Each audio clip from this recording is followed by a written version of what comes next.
নমস্কার। নতুন একটি ভিডিওতে আপনাদের সবাইকে স্বাগত। এসআইআর এর লজিক্যাল ডিসক্রিপেন্সি অর্থাৎ তথ্যগত বা যুক্তিগত অসঙ্গতির হিয়ারিংয়ে যারা নোটিশ পেয়েছেন, আমি আজকে বলে দেবো আপনাদের যে কী অ্যাকচুয়াল ডকুমেন্ট নিয়ে যেতে হবে, কীভাবে আপনাদের হিয়ারিংটা হবে। এছাড়াও আপনাদেরকে আজকে জানাবো যে নির্বাচন কমিশনের পক্ষ থেকে 2টো নোটিফিকেশন জারি হয়েছে। সেখানে একটা ডকুমেন্টকে ধরা হবে না বলে দেওয়া হয়েছে। কোন সেই ডকুমেন্ট যেটা নিয়ে আপনারা হিয়ারিংয়ে গেলেও কোনো কাজ হবে না, সেটা আপনাদেরকে আজকে বলে দেবো। তো প্রথমে আমরা সেই নোটিফিকেশনগুলো আগে দেখে নিই, সেই নোটিফিকেশন দুটো কী। তো চলুন দেখে নেওয়া যাক।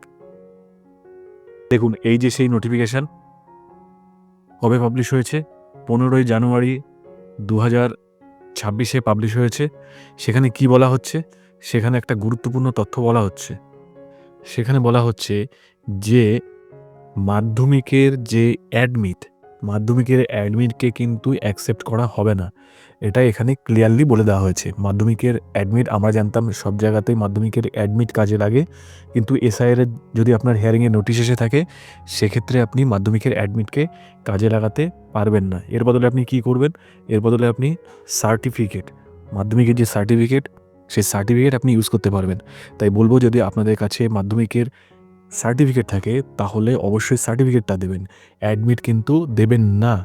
এবার এক্ষেত্রে অনেকের মনে প্রশ্ন থাকতেই পারে যে আমি মাধ্যমিক পরীক্ষা দিয়েছিলাম কিন্তু আমি পাশ করতে পারিনি, আমার কাছে অ্যাডমিট আছে, তাহলে কি হবে? একান্তই যদি আপনার কাছে কোনো ডকুমেন্ট না থাকে, সেক্ষেত্রে আপনি অ্যাডমিটটা ইউজ করতে পারেন, না হলে কিন্তু আপনার অ্যাডমিট ইউজ করবেন না। সেক্ষেত্রে আপনারা আপনাদের যে সার্টিফিকেট, সেই সার্টিফিকেটটা ইউজ করবেন। তো চলুন, এটা ছিল একটা নোটিফিকেশান। আরও একটা নোটিফিকেশান আমরা দেখে নেব। কী সেই নোটিফিকেশান? পরবর্তী নোটিফিকেশান এটাও দেখুন পাবলিশ হয়েছে কবে? এটাও 15 তারিখেই পাবলিশ হয়েছে। সেটায় কি বলা হচ্ছে? ডেট রিভাইজ করা হয়েছে। আগে ক্লেম অ্যান্ড অবজেকশনের যে ডেটটা ছিল, অর্থাৎ আপনার কোনো অভিযোগ থাকলে, নাম বাদ দেওয়া বা নাম সংযোজনের যদি কোনো অভিযোগ থাকতো, সেই অভিযোগের ডেটটা ছিল 15 তারিখ। সেটাকে এক্সটেন্ড করা হয়েছে। আগে ছিল 15 তারিখ, সেটাকে এক্সটেন্ড করে 19 তারিখ করা হয়েছে। এই যে এখানে লিখে দেওয়া আছে 19 তারিখ পর্যন্ত সেই ডেটটাকে এক্সটেন্ড করা হয়েছে। এই দুটো নোটিফিকেশান আপনাদের মনে রাখতে হবে, মাথায় রাখতে হবে। তাহলে আপনি আরও এক্সট্রা 4 দিন সময় পেলেন, আর অ্যাডমিট কার্ড ইউজ করবেন না। এটা গেল নোটিফিকেশান। এবার আমরা আসি লজিক্যাল ডিসক্রিপেন্সি, অর্থাৎ তথ্যগত বা যুক্তিগত অসঙ্গতি যে বিষয়গুলো আছে, যেগুলো হিয়ারিংয়ে নোটিশ আসছে, সেগুলোতে আপনারা কী নিয়ে যাবেন। তো সেগুলোতে ধরুন একজনের এরকম নোটিশ এসেছে যে তারা 6 এর বেশি ভাই বোন বলে তাদের নোটিশ এসেছে। এক্ষেত্রে তো কোনো ডকুমেন্ট দিয়ে আপনারা প্রমাণ করতে পারবেন না। এরকম আলাদা করে তো কোনো ডকুমেন্ট থাকে না আমাদের, যেখানে ভাই বোনের সংখ্যা লেখা থাকে। সেক্ষেত্রে আপনারা কী করবেন? খুবই সোজা, এগুলোতে খুব বেশি কিছু করতে হবে না আপনাদেরকে। আপনারা আপনাদের যে এনুমারেশন ফর্ম, সেটা জেরক্স করবেন, সেটা নেবেন। আর কি নেবেন? আপনার যার নামে হিয়ারিং নোটিশ এসেছে, তার ডকুমেন্ট নিতে হবে। তার ডকুমেন্ট কি? যদি মাধ্যমিকের কোনো সার্টিফিকেট থাকে, এটা নিতে পারেন, পাসপোর্ট থাকলে নিতে পারেন, অন্যান্য ডকুমেন্টগুলো নেবেন। এটা নিলেন, সঙ্গে বাবার ডকুমেন্ট কিন্তু অবশ্যই দিতে হবে। যদি বাবার সাথে লিঙ্ক করে থাকেন, তাহলে বাবার ডকুমেন্ট অবশ্যই দিতে হবে। সেটা বাবার, আপনার যেরকম ডকুমেন্ট দিলেন, বাবার যদি ওরকম ডকুমেন্ট থাকে সেটা দেবেন। তাহলে নিজের ডকুমেন্ট হলো, বাবার ডকুমেন্ট হলো। আর কি দেবেন? 2002 সালের যে ভোটার লিস্ট, 2002 সালের ভোটার লিস্টে যে পাতাটা আছে, সেই পাতাটা দেবেন। এবার পাতার মধ্যে ব্যাপার আছে, আমি একটু দেখিয়ে দিই। এই যে 2002 এর ভোটার লিস্টের একটা পাতা আমি বের করেছি। দেখুন, এই পৃষ্ঠাটাও কিন্তু আপনাদের নিয়ে যেতে হবে। এই যে ফ্রন্ট পেজ যেটা, এই যে ফ্রন্ট পেজ, এই ফ্রন্ট পেজটাও আপনাদেরকে নিতে হবে। ভোটার লিস্ট ডাউনলোড করলেন, করার পরে প্রথম যে পেজ, যেটাতে লেখা থাকবে নির্বাচন তালিকা 2002, সেই পাতাটা, এর সাথে যেখানে নাম আছে সেই নামের জায়গাটাও কিন্তু আপনাদেরকে নিয়ে যেতে হবে। তাহলে এই পাতাটা তো নেবেন, সঙ্গে কী নিতে হবে? প্রথম যে পাতাটা রয়েছে সেই পাতাটাও আপনাদেরকে নিয়ে যেতে হবে। তাহলে আরও একবার মনে করে দিই কী নিতে হলো। যার নামে নোটিশ ইস্যু হয়েছে তার ডকুমেন্ট, মাধ্যমিকের অ্যাডমিটটা ইউজ করবেন না যদি আপনাদের সার্টিফিকেট থাকে, সঙ্গে আপনার বাবার অথবা মায়ের ডকুমেন্ট নেবেন। ভোটার লিস্টে 2002 সালে ভোটার লিস্টের যে পাতার প্রথম পাতাটা এবং যেই পাতায় নাম আছে সেটা নেবেন। এর সঙ্গে কী করবেন?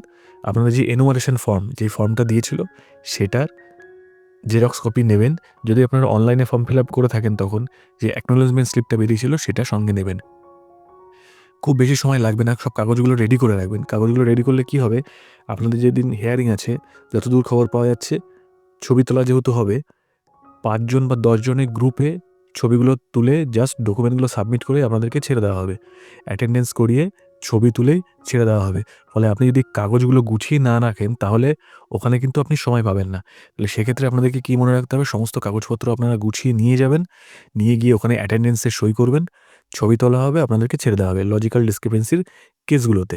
তাহলে এটা গেল 6 বা 6 এর অধিক ভাই বোনের কেস। যদি এবার নামের বানানে ভুল থাকে সেক্ষেত্রে আপনারা কী করবেন, যদি এআই দিয়ে ট্রান্সলেট করার জন্য যেহেতু ভুলটা হয়েছে সেক্ষেত্রে ভুল তো আপনার নয়, তখন আপনারা কী করবেন, সেক্ষেত্রে আপনারা ওই একই ডকুমেন্ট নেবেন। আপনার যেখানে ঠিকঠাক আছে সেই ডকুমেন্টগুলো নেবেন, নির্বাচন কমিশনার দেওয়া যে তথ্যগুলো যেই ডকুমেন্টের লিস্ট আছে সেই ডকুমেন্টগুলো নেবেন। আধার কার্ড তো লাস্টে অ্যাড করেছে, সেই আধার কার্ডটাও সঙ্গে নিয়ে নেবেন আপনাদের ডকুমেন্ট। আর যদি নিজের নামেও ভুল থাকে, 2002 এর কেস, প্রজেনির কেসেও যদি ভুল থাকে নিজের নেবেন প্লাস বাবা মায়ের নেবেন। যদি এক্ষেত্রে দাদু ঠাকুমা বা দিদা দাদুর কেস থাকে তাদের ডকুমেন্টগুলোও কিন্তু নিতে হবে। একটা কথা মনে রাখবেন, অরিজিনালটাও সঙ্গে নিয়ে নেবেন। জেরক্স তো নেবেনই, সঙ্গে অরিজিনালটাও নিয়ে নেবেন। যদি ARO বা মাইক্রো অবজারভার দেখতে চান সেক্ষেত্রে কিন্তু আপনারা বিপদে যাতে না পড়েন সেজন্য আপনাদেরকে এগুলো অরিজিনাল নিয়ে যেতে হবে। আর হিয়ারিংয়ে খুব বেশি সময় লাগবে না, কারণ প্রচুর লোকে যেহেতু হিয়ারিংয়ের নোটিশ ইস্যু হয়েছে, এখনও সিদ্ধান্ত হয়েছে যে 5 থেকে 10 জন করে একসাথে ঢুকিয়ে সেখানে সিগনেচার করে ডকুমেন্ট জমা নিয়ে ছবি তুলে তাদেরকে ছেড়ে দেওয়া হবে, আর কোনো কিছু করা হবে না। তাহলে এইভাবে আপনারা সমস্ত কাগজপত্র গুছিয়ে নিয়ে ভয় না পেয়ে সমস্ত কিছু জেনে হিয়ারিংটা সেরে আসুন। খুব ভালোভাবে আপনাদের হিয়ারিং হোক। আর ভিডিওটি ভালো লাগলে লাইক করবেন, যদি কোনো প্রশ্ন থাকে তো কমেন্টে জানাতে পারেন, আর চ্যানেলটি সাবস্ক্রাইব করে পাশে থাকবেন। ধন্যবাদ।